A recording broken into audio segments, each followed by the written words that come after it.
So we are here today discussing some preparation for a powerlifting comp. I am Faye Jordan. For anyone that doesn't know me, I'm an under 63 powerlifter. I lift equipped mostly. I run a gym in Milton Keynes called Champion Strength and Conditioning, and I coach powerlifters as well as training myself. I've been doing this for about 9 years now, specific to powerlifting, and I've hopefully learned a little bit along the way. However, always learning. And if there's any questions that these ladies asked me today that I don't know the answer to, then I will try and find and put in the comments underneath. So today I've got with me Hattie and Louise. They both commented on a different recording that I did. It was actually about nutrition, and said, could I maybe give some information about powerlifting competitions? Something that my business partner Andy and I have done before is run mock competitions before doing a real one. I think both of you have come to them. I know Hattie, you did. And the idea of that is to give people the idea of what a powerlifting competition is like, go through some of the rules, what you would expect on the day, just so when you do it for real, it's not quite as daunting, or you're a little bit more prepared. So we're just going to kind of do that via video today. So these lovely ladies asked, I thought, well, if you want to know the questions, then why not ask them to me rather than me just sitting here talking at a camera? So that's how we got here today.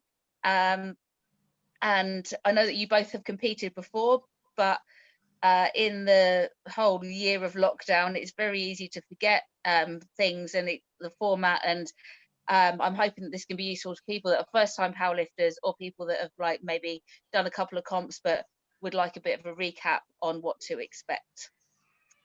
So then, ladies, what do you want to know? Do you want me to go first? Yeah, you can go first, Louise, if you like. So the morning of the comp, you come in and you get weighed. So how does that like happen? Do you queue? Is there a list? So what do you wear? It will depend on, it will depend a little bit towards the competition, but normally what will happen, and they're like the people that are running it, normally that will happen is you'll turn up and everyone will just be kind of milling around. When the weigh-in starts, it is often done, there will be a list of people's names somewhere.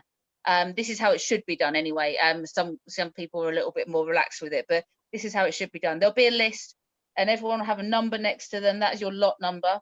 We'll get into that a little bit more, but at the moment you'll have a lot number next to your name, and you get weighed in the order that is on that list. It's good to queue up, or they'll depending on the size of the venue or whatever, just kind of waiting around outside where the weigh-in room is. The weigh-in room will be private, so you can get undressed without people being able to see you. So you wait outside the weigh-in room, you get called in these order of lot numbers. The weigh-ins will start at a particular time, and they start from the top and work down on that list. If you miss your weigh-in, you have to wait till the end. Okay. So if they're on number, if you're number 5 and you're not there, they'll just move on to the next person. If there's 30 people that need to get weighed in and you turn up like just after they've called you, you've still got to wait to the end, because if you weren't there at the beginning, people should turn up at the beginning of the weigh-in. Although the weigh-in will be open for 90 minutes usually, you should be there at the beginning of weigh-in. The weigh-in will go on for these 90 minutes, and if you miss weight, you have until the end of that 90 minutes to get weighed in. Okay. But you don't have the full 90 minutes to turn up. So for example, if everybody is there as weighed in, the referees have the right to close the weigh-in. If you're not there at the beginning of the weigh-in, they have the right to close it. If you haven't made weight, you have until the 90 minutes to make weight. Okay. If that makes sense. Yeah. So you might want to go for a jog, or like sit in a sauna seat or something like that. But generally, I guess that does open the question: if you don't make weight, what do you do quickly? It depends on the competition. Mostly, if it's say a national or international competition, then you just don't compete. You know, it's your job to make weight. If it's a regional competition or a, you know, like just a qualifier or something like that, it's up to the referees on the day. Generally, what I would let people do is weigh in. If it's a qualifier, you weigh in at whatever you weigh, and you qualify for that, the weight class that you are in. If it's a regional competition, I would normally let the person guest lift, so they would be able to lift, but they wouldn't be within the competition, so they wouldn't be competitive with the other people there, because they might want to do that for a qualifying purposes. So I would generally let somebody guest lift. Okay. Just so they get, you know, so it might just be a personal achievement for them to be there. So, and allow them to get those competition PBs, get the platform time, get the, you know, the experience. But the referees do have the right to tell you like, bye, you didn't make weight, so off you go. So it's better to make weight. But it's also good to check with the organizer beforehand, especially if you think you're going to be close. Just say to them, look, I'm not sure if I'm going to make weight. What's your rules on it? But generally, unless it's a national or an international competition, then you can lift in some form. Okay. So about the weigh-in, you said what you wear. You have to strip down to your underwear. Men go down to the boxers, women pants and bra. You are allowed to take those off as well if you want to. I had a lady once, one of my clients, that she made weight by removing her bra. So you know, it was it does help sometimes.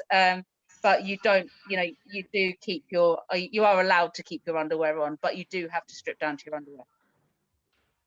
You will normally have female refs weighing in the ladies and male refs like weighing in the men. I have had to weigh the men in before. It was, you know, a hard job, but someone's got to do it. But yeah, so it's quite you know, it's fine if you are like, you don't want to be weighed in by a male, then you don't have to be, or you shouldn't have to be. What was I was going to add something. Oh, your coach is the only other person that is allowed to come into the weighing room with you. But they don't have to, but if you want them to, they can. Yeah, and they don't have to be qualified for anything, do they? Are they just a coach? Yeah, like it depends on the grey area. Depends on the competition, but generally you may assign a coach. So I know that we've done it before for comps where we give out wristbands at the start. So your coach will wear a certain colour wristband, and that will be your one coach, just so that the warm-up room doesn't get filled with people. It can be a place where I personally hate it if there's a lot of people around me while I'm warming up, and would prefer that, you know, there's not loads of people about. So to have that one person like that is your coach with you, you know, is good. And that's a good way of regulating it for people. So everyone gets assigned a coach as they enter. Yeah. And I guess going from on so to that, so that's the way in, and that's how it's. Yeah. Oh, sorry, there was a delay. Sorry, there was a delay.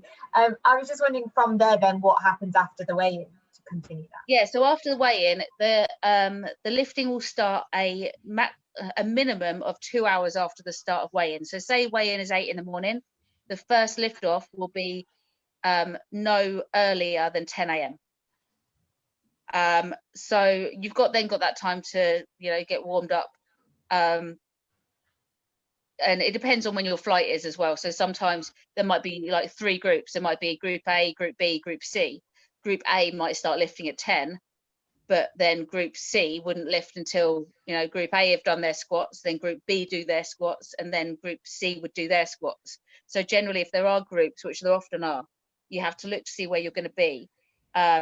So to start off with, again, for the warm-up room to be clear and everyone have enough space and things like that, Group A would warm up, and then when group A are lifting or doing their round of squats, group B would warm up, and then group B will go off and squat, and then group C will warm up, and then when group C are lifting, group A would warm up for their bench. Okay.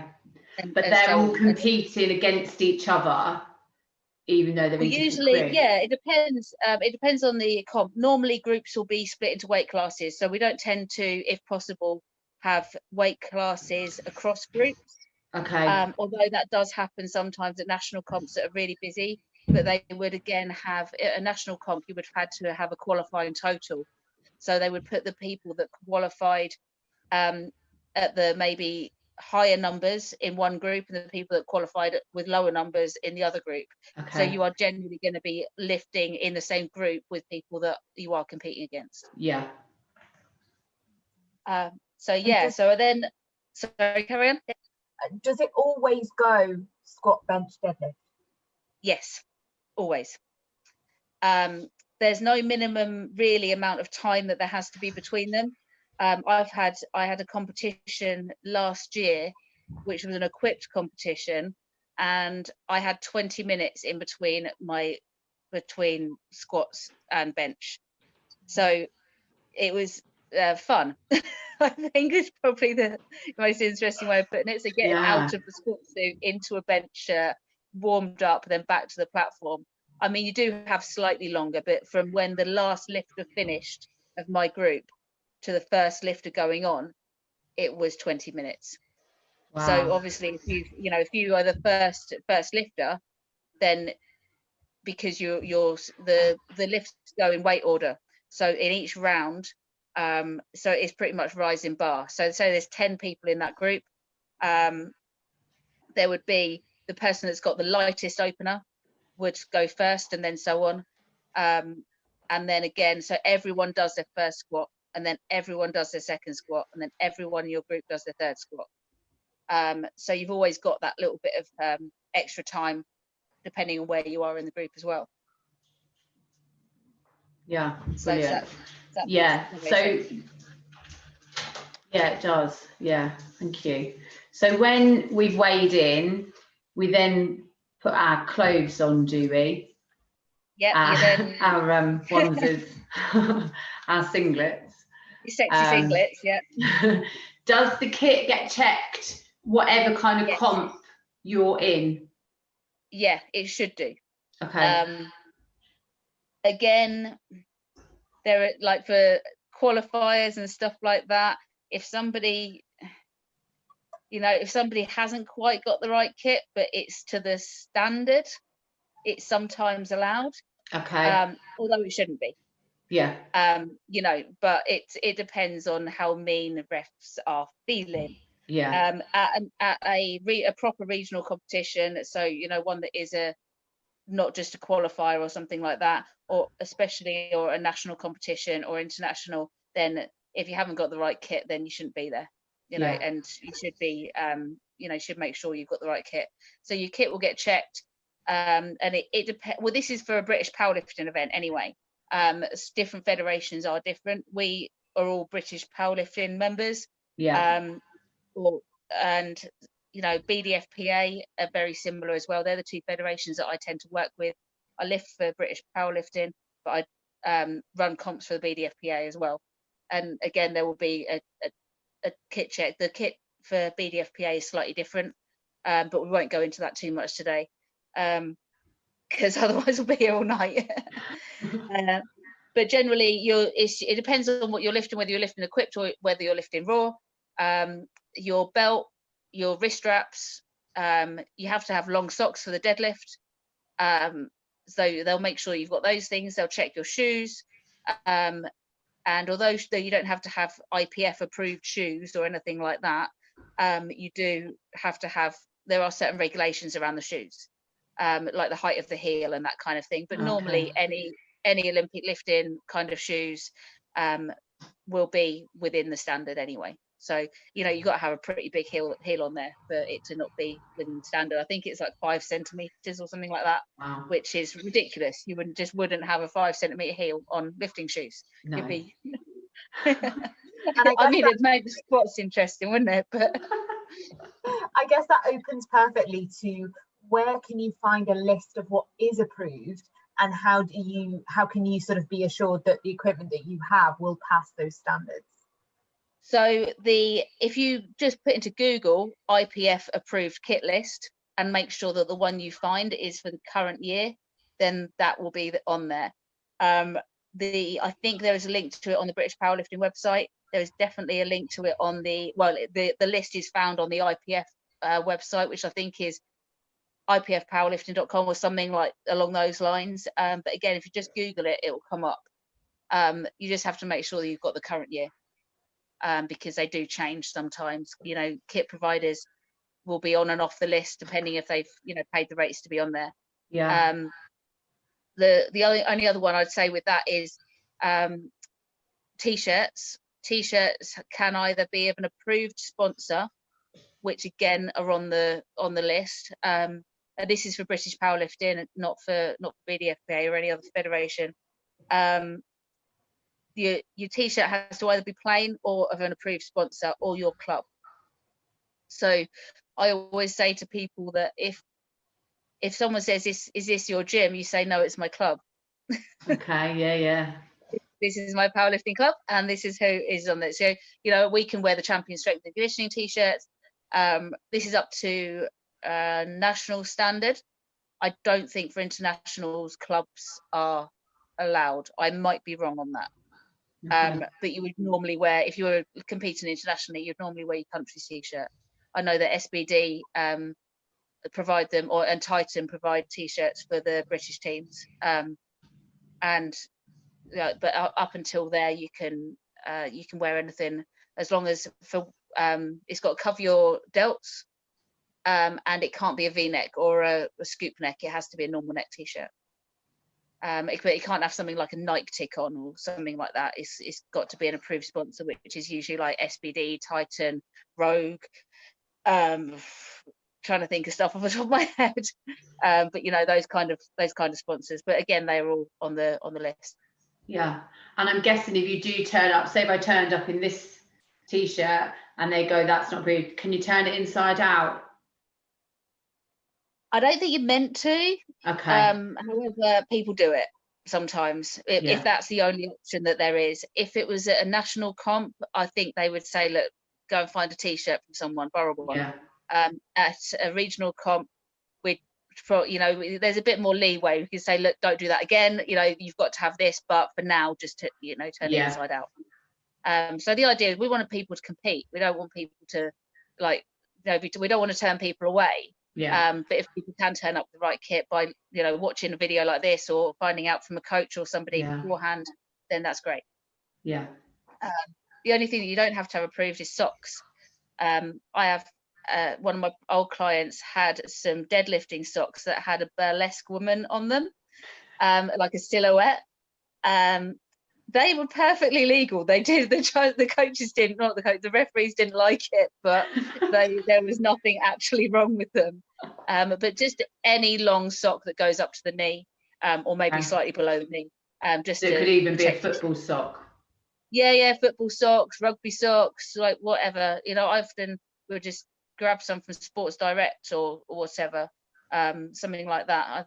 It's easy, just football socks or long socks or burlesque socks if you wish.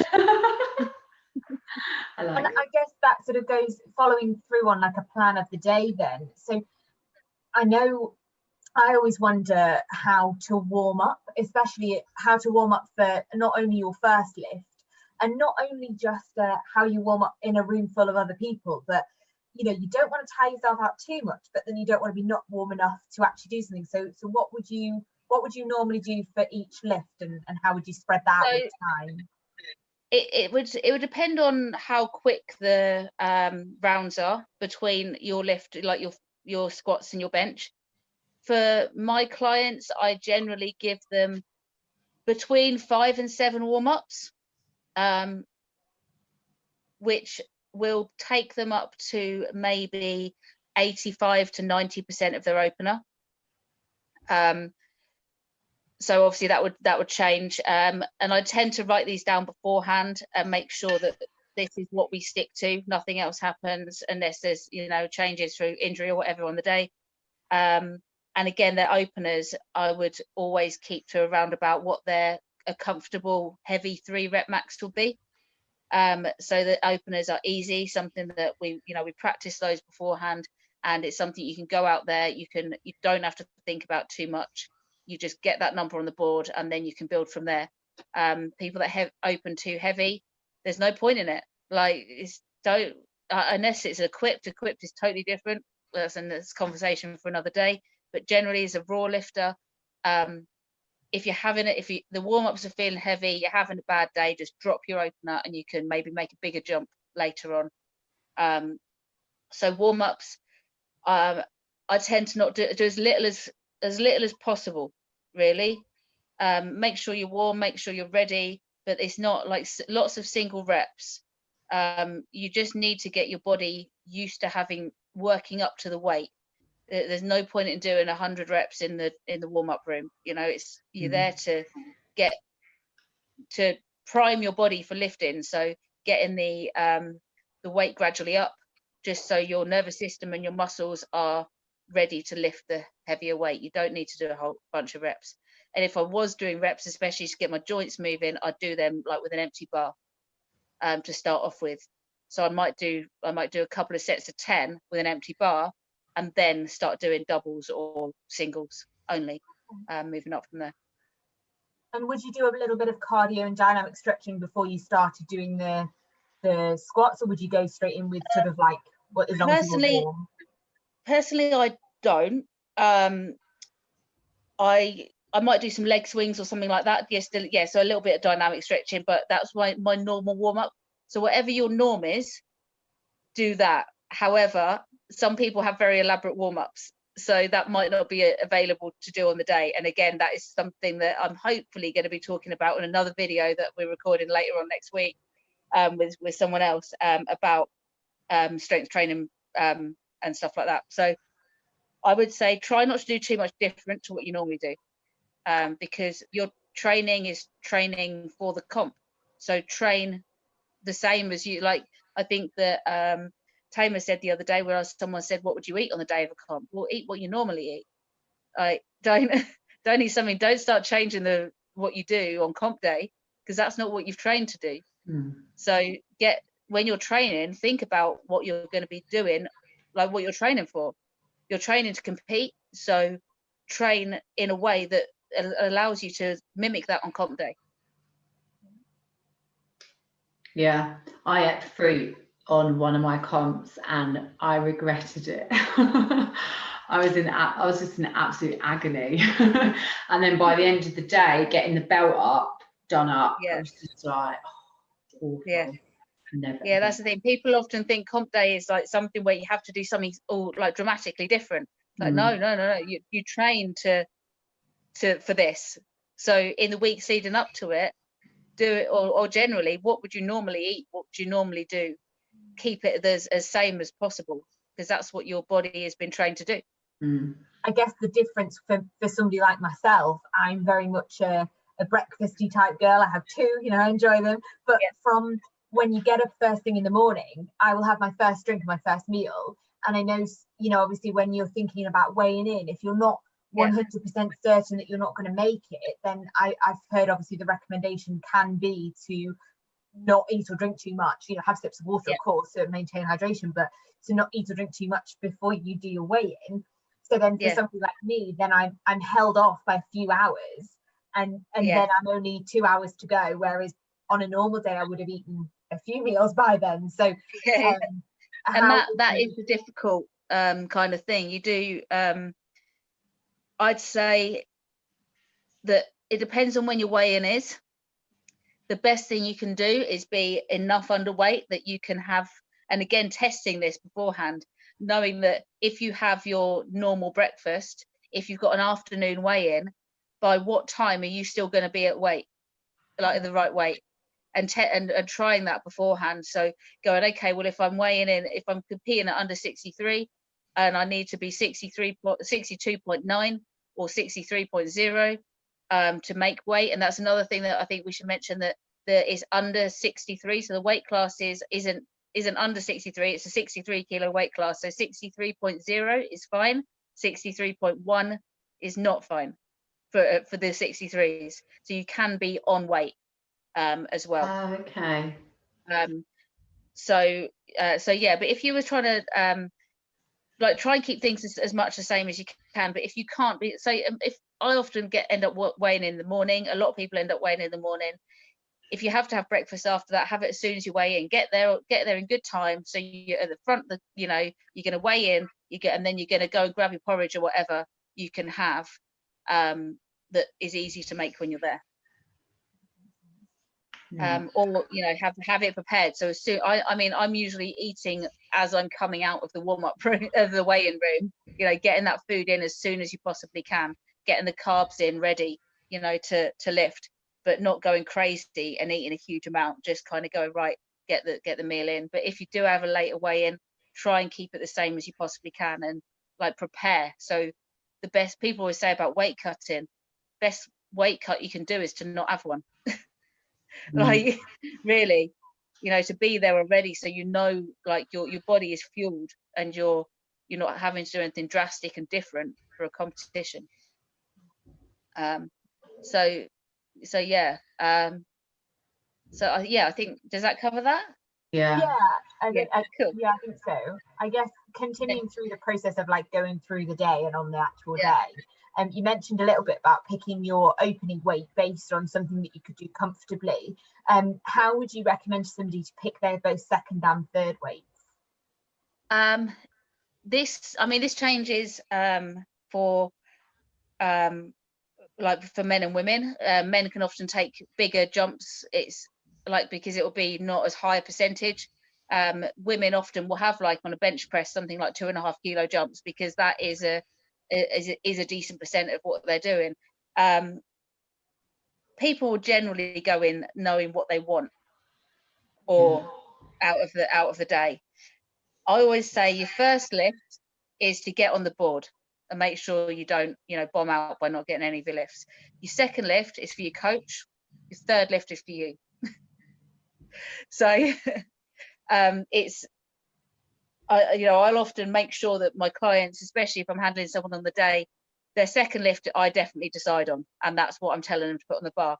Generally, the third lift, it depends on what we're doing. If we're playing games, trying to get them up a place with the deadlifts or anything like that.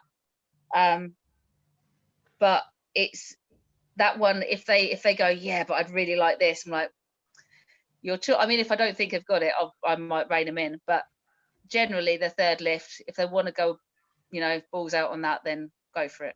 You're already on the board. You've done what you need to do. If it's a qualifying total, we to try and get a total for a national competition.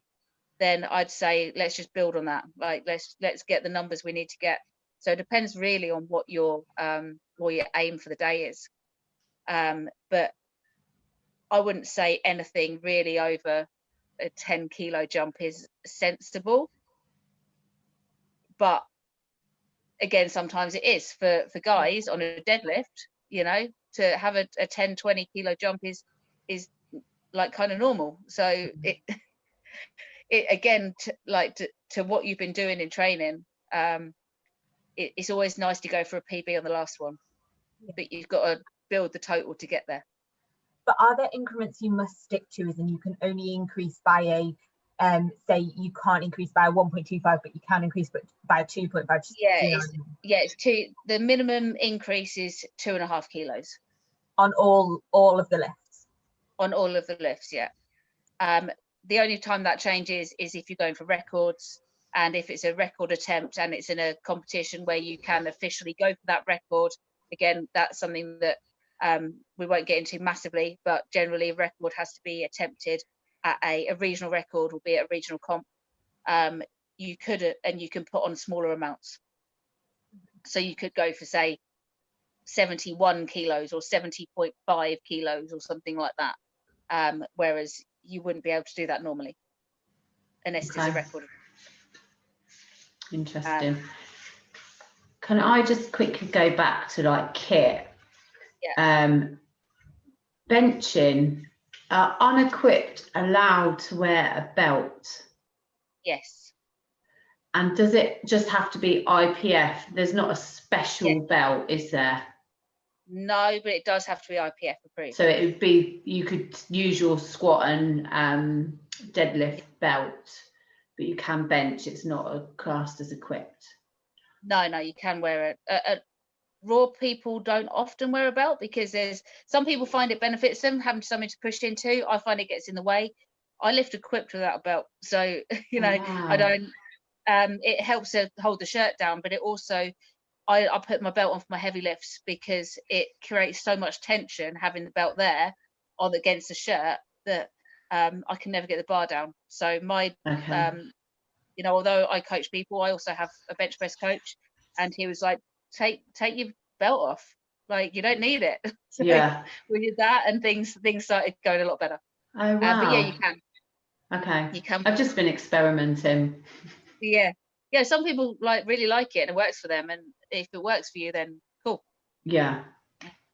But it won't be classed as equipped. No. Belts, wrist wraps, neoprene knee sleeves, are pretty much what you're allowed. Yeah. I'm guessing with squatting, you don't have to have a heeled shoe. It can be. You can have flat shoes if you want. Yeah. Okay. And what are the best shoes to bench in? Depends on what you want. I wear my squat shoes to bench. I find I can get a decent position on that. The main thing is something that's got a solid heel. With a bench, you can't have your heels come up. So if you've got a shoe that's worn on the heel, it can often look like it's up when it's not, and so it can confuse the refs a little bit, or really picky refs will be like, no, sorry, heel's not down. So you have to have your heels down. And so something that makes that very obvious that it is a good shoe to wear. Yeah. So I suppose that kind of brings us on to the rules of the lifts a little bit. There are so many, and we're not going to go massively into them. However, we'll start with squat. First of all, we'll start with getting onto the platform. So the loaders will load the bar. The centre referee will then call bar loaded. When they call bar loaded, that's when you walk onto the platform. At that point, the only thing you can adjust is your belt. You shouldn't be doing your wrist wraps or anything like that, or doing your hair or whatever when you're on the platform. You have to get ready first, then walk on the platform. And don't walk onto the platform before the bar is called the bar loaded. Then for a squat, you would unrack the bar. So get under the bar, unrack the bar. The center ref will give you a squat command. That's your first command for a squat, and they will do a downwards hand movement as well. So it's squat, and then you do your squat, you go down, you go up, and when you are stood still at the top, the referee will say rack with a hand movement towards them. You have to wait for those commands. If you move your feet before the rack command, it's a no lift. In order to get the squat command, you should have your torso reasonably upright, although a little bit of a tilt is fine. That's okay. Your knees have to be locked out, and your feet have to be still. I tend to say to people, when you're ready, make eye contact with the ref, and they'll give you the squat command. You can then, when they've said squat, you don't have to squat immediately. It's not like, oh my god, squat. Yeah, you can. I wait for the squat command, and then big breath in, brace, and then squat. It's there's no need to rush these things. And then when you get back to the top, you just stand perfectly still, and they'll say rack. And when you say rack, the loaders often will help you into the rack. The only other thing with squats is if you do fail it and the loaders catch it, don't come out from under the bar. I've had people do that before, and the loaders, it's not fair on them. It's hard work loading all day, really hard work. And the last thing you want to be doing is have to catch a bar off someone's back because they can't be asked to stand up with it. So if you do fail, help the loaders up and walk back into the rack with the bar. when the for all of your lifts, when the referee says bar loaded, you then have a minute to get your first command. So with the squat, it's the squat command. With the deadlift, it's slightly different. You have a minute to initiate the lift, I think. Well, I have to check on that. Is it a minute to initiate the lift? I'm meant to be in like national referee. Yeah, but it's been a year. It's fine. The deadlift, you walk on the platform and pick it up. It's that simple. And then you stand there at the top until the guy at the front tells you to put it down. And so you don't have to be told on the deadlift. Yeah, on the deadlift. To deadlift. You just bar loaded, walk on, pick it up, stand there forever until they say down with that downwards hand movement, and then you put it down, and you have to keep control of the bar on the way down. If you drop it, I got in a really bad habit once of the bar falling from my hands just as it was to hit the floor, and I got a telling off from a referee at the British Championships, I think. She sent a message through my handler saying, "Can you tell Faye to stop dropping the bloody bar?" And I was like, "I'm really, really sorry." She's a lovely ref, so you know she was she was very like, she was pretty much like, "You should know better. Just don't drop the bar." You know. But you have to exit the platform to the back, not go over the bar. Is that right? Yeah, don't step over the bar. And the same with all of them. Enter and exit the platform from the back. So with bench, there's 3 commands with bench. So you've got start, press, and rack. So start is the same as your squat command, like, you know, so that's when you the loaders, or if you want the bar lifted out from the front or the sides or whatever, you tell the loaders that. It's always important as well to speak to the loaders and say, I do this on my bench, you know, this is when I'm going to tell you that I want the bar, and this is what I'll say, and you know, speak to the loaders, because it's really helpful, and don't expect them to remember as well from one lift to the next. I always tell, especially at an international or something like that, I tell them every single time what I want, and sometimes they go, yeah, we know, and I'm like, it's cool. But you know, I'm going to tell you every time because I don't want them to mess up, you know, and I want to be sure that I'm getting the bar how I want it. So be assertive with them, and that helps them do their job. What would you say, Faye? What would you give an example of? I say to the guys, so first of all, I'll set myself up.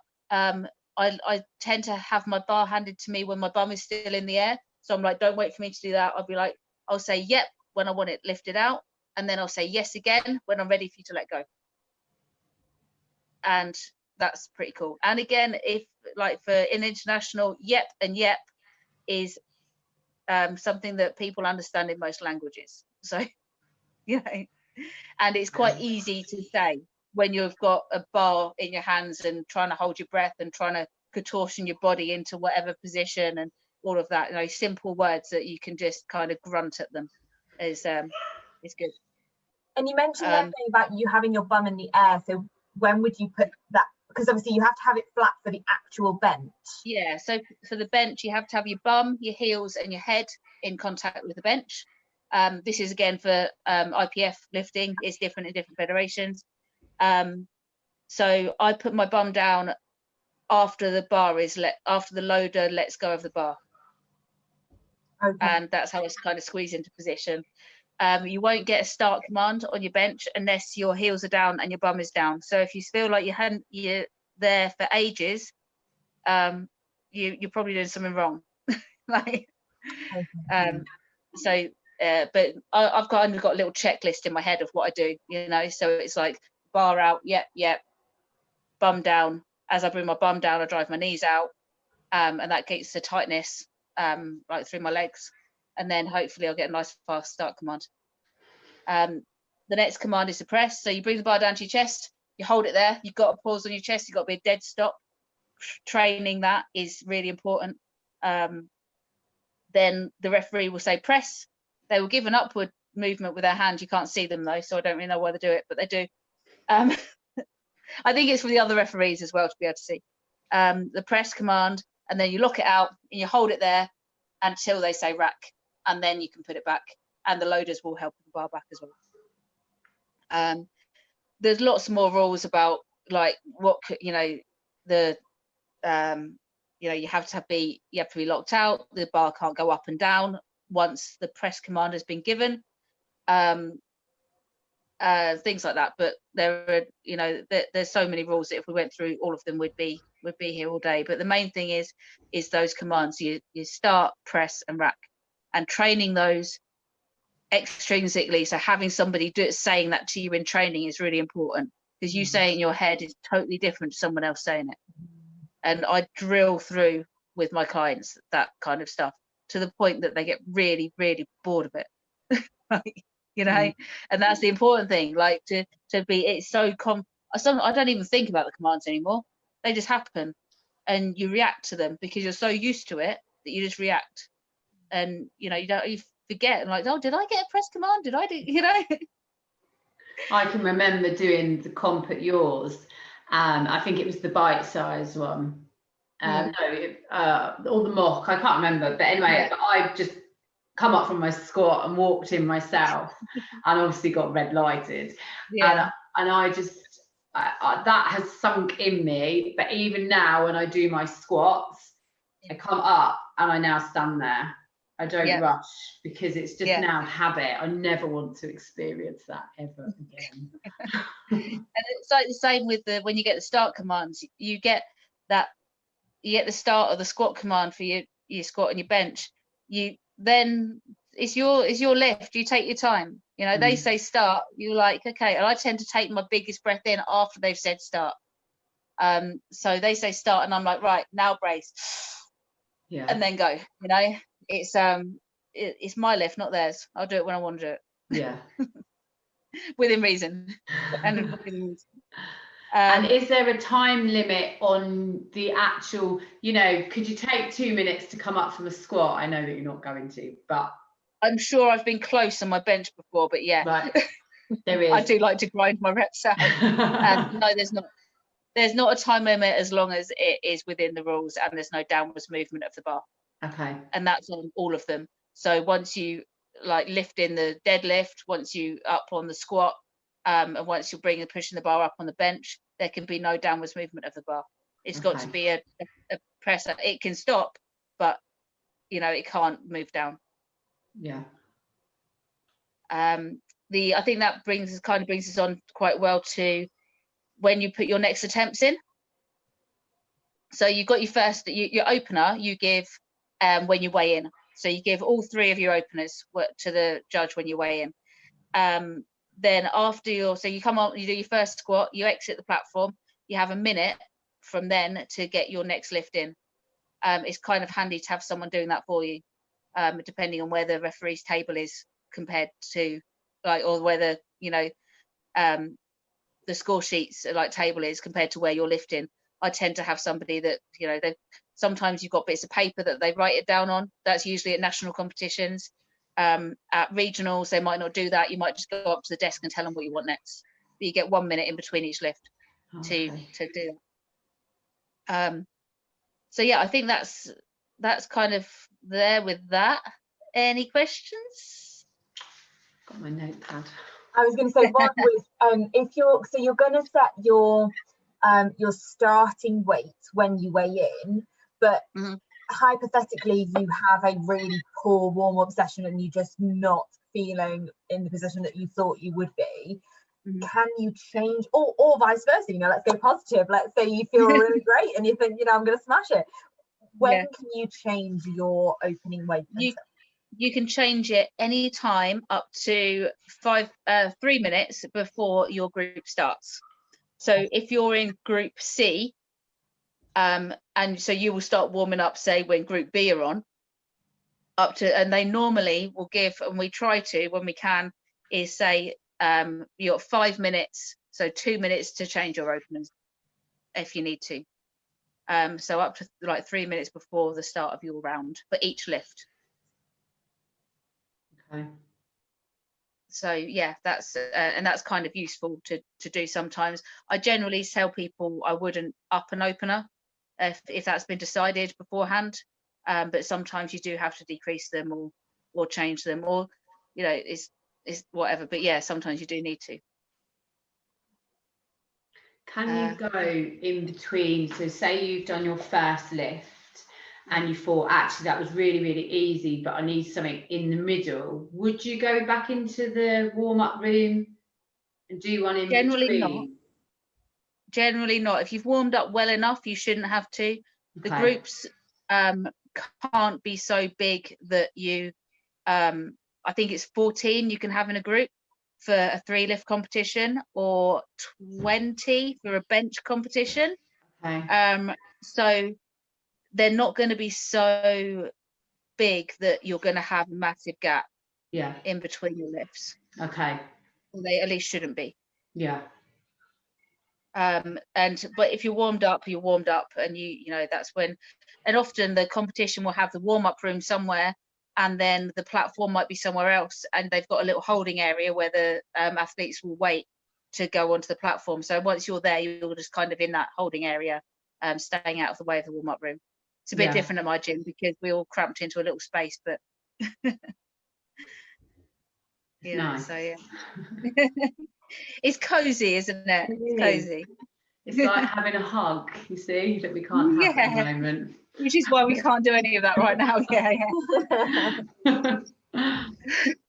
I guess most of my remaining questions would be about the sort of time before the day. So I don't know, Louise, did you have any more about the day before, like changing the topic, I guess? No. Okay, so changing the day before, again, do as much as you can that's the same as what you would normally do.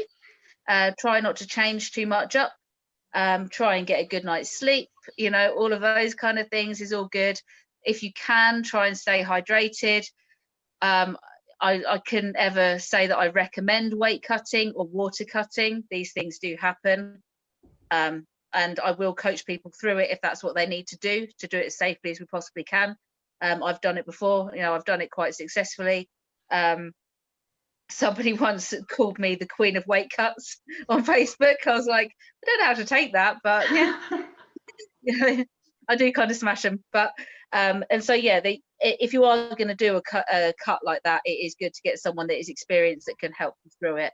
But generally, try and keep everything the same as you can, as what you would normally do. Good carbs the day before. You know, on the day, protein isn't really going to help you that much. So, you know, eating carbs on the day as you normally would, it would be good, just to keep those glycogen levels up, you know. And what even about the week before, you know, thinking about your training, because obviously you're going to go on that day doing your 3, essentially 1 rep maxes if you can. So you don't want a full week of working at 90%. So how would you structure your training and your nutrition for the week or even the weeks if you plan that far ahead? How would you work yourself towards a competition? So I tend to do my last heavy sessions and with my clients as well the week before. So not the week leading up to it, but so you have a rest week to a certain extent. We wouldn't rest completely in that week. We would go maybe 50% and drill them commands. So I might come in and do the week before that, I would be doing my openers. So making sure that my openers are solid. I'd do probably 3 singles at my openers with commands and, you know, all of that. So make sure that they are really, really solid. Everything's all good, really happy and confident with them. And then the week after that, 50%, but maybe like some, you know, 3 sets of 3 or something like that, you know, but with commands on each rep, to really drill those in. And yeah, and try and chill and enjoy, like, do some yoga and meditating or something cool that's going to make your brain feel good, and go for a massage if you want one, and get your nails done. And I tend to try and fill my week leading up to a comp with other things that I would do, like pamper myself a little bit, leading up to a comp, and trying to get that like relaxation mode, like chill mode, you know. But that's just me personally. No, I like it. you know, women tend to detrain quicker than guys. So with guys, I would often do their heavy deadlift at least at least a week and a half before the competition, whereas women can probably do it up to like kind of 7 days before, 5 to 7 days, because they don't tend to detrain. That men don't detrain as fast, and also women tend to recover a little bit better from like on a nervous system basis than guys do, just a bit quicker. So so we can get away with, you know, I might do my openers for my bench 3 or 4 days out, but I would do and because they're smaller muscle groups, it's you know, it's a lighter lift generally, whereas on your deadlift is probably going to be your heaviest lift, or your squat might be, but generally one of those, you do those towards as further away from the comp, whereas the bench you get away with doing it a bit beforehand. And banned substances, what things, I know there's a list of them, but you know, if you were to like take pre-workout supplements and that, is that on the like sport informed sport? Yeah, the informed sport supplements have been checked or batch tested. Every batch is tested, and if it is an informed sport approved, then that's fine. If it isn't, you're playing Russian roulette. Yeah. There's as far as medication goes, there is a really good website called Global DRO. Okay. That is, you can type in anything and it tells you if it's banned for your sport or not, or if it's regulated in any particular way. So that is really good. You know, if you get, I got I can't remember what it was. It was a cream of some sort, and the steroid in it was banned. However, it was only banned if it was ingested, and the cream, because you know it was in a cream form, it was okay. So yeah, that kind of stuff. And if you are taking any medication that is on the banned list, but you are, you know, I know that there's what's it called? I can't remember. There's a few asthma medications that are banned or regulated. I know salbutamol is, but there's also a steroid tablet that like people can take that is banned, but you can get a letter from your doctor. So you get it's called a TUE, so therapeutic use exemption. You do usually have to pay your GP to give you that. But if you can get one of those, if you are on any banned medication that is, you know, because you have to take it, then that's fine as well. Okay. So yeah, you just, it's better to be safe than sorry with those kind of things, because, you know, it's just silly to get, you know, tested for something that could have been avoided. And I suppose it's something like, not that I've actually looked into it, it's just suddenly dawned on me. You know, you get like the porridge pots with added protein. I suppose you've got to be careful even with that, haven't you? Because it's not been tested. I think that generally that should be fine. So any food source should be fine. It's more the medication or pre-workouts. I know there are some that aren't, you know, they do have higher levels of things in than they should do. Okay. And that's more the problem. It's not that the substance might be banned, it's that it is banned at those levels, which might create a positive test. Okay. So the best thing you can do is, if you're going to take stuff like that, my best pre-workout, I'll have a cup of coffee before I lift. You know, keep it simple, keep it to the stuff you know is okay. And if you have to use something else, then make sure that it's approved. Yeah. Really. You know, I'm very much one of these people that goes with a healthy diet is better than supplementing it. Yes. So, you know, and you can't beat a decent cup of coffee before lifting. I don't drink coffee. But I'm a simple kind of person, you know. Or a Red Bull will probably do, but just don't have too many of them. Yeah. I'll stick with my Diet Coke. Yeah, exactly. Yeah. So something like that is absolutely fine. Yeah. So yeah, I think, do you guys have any more questions? No, I think you've answered all of them. Thank you. That's really so with the squat, and I know I messaged you earlier and I don't know why I've got it into my head, and suddenly obviously we've had this whole year and I'm like, oh my goodness, hopefully soon we'll be competing again, and for some reason I don't know why. Yeah, All the fingers. everything. Yeah. Why I think that I have to be hinged before the judge says squat. No, so no, you can, the only thing you can't move is your feet.